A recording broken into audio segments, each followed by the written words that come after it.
Kumusta mga kwago? Sa larong ito ay patungo na tayong epic! Arli muna ang ginamit natin para ma-counter natin si Long. Tignan natin kung makatawid. Napakaswabe ng panimula natin dito mga kwago! Tamang money shot lang tayo. At maayos din ang mga kakampi natin.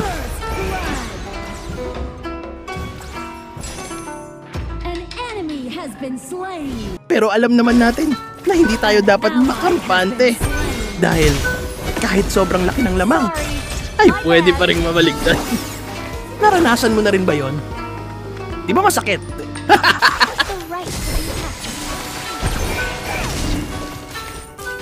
Dito nga sa parteng ito ninanakaw na nila ang ating armadillo.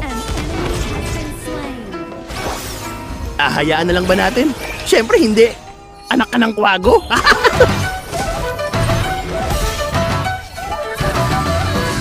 Sa amin yan.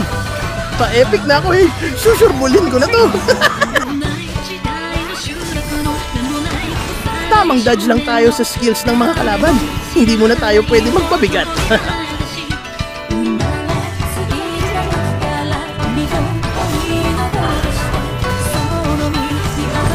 Nakaisa na tayo dahil dumalaw ang core natin.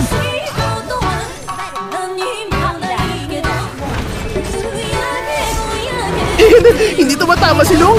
Napapa-dragon out na lang siya. Nabasag tuloy natin ang tore niya. Bumaba na tayo para maghanap ng mabibitas. Agad naman nating nakita si Charlotte dito.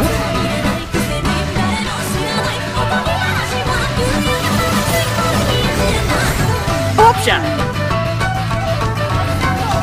Overlord agad para di na sila makahabol.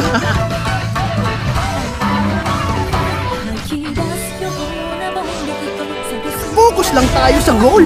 Kinikilig na ako rito kasi para sa kagaya kong bonak maglaro, mataas na ang 50 stars.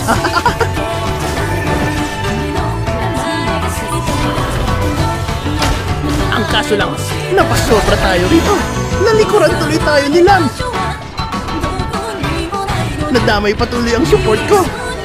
Pasensya ka na. Kinuyog na nila rito ang dongwang namin.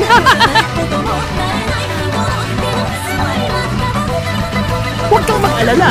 Hindi ko papabayaan yung tower mo. Dito, akala ng kalaban ay hindi namin sila nakita. Kaya nagpa-bait tayo.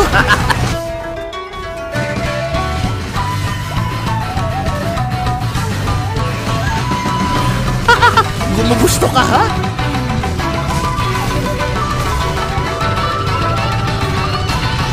Tamang sundot lang tayo rito.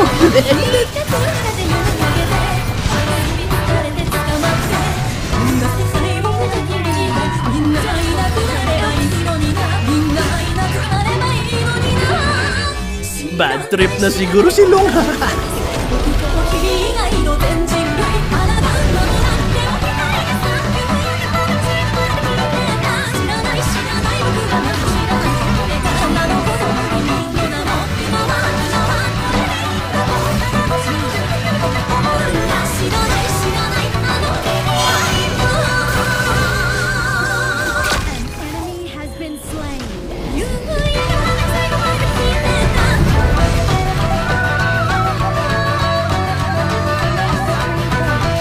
Nahahawi ng hangin natin ang apoy niya.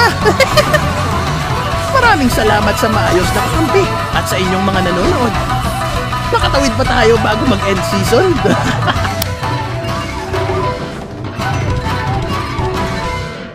Hanggang sa muli mga kwago. Paalam!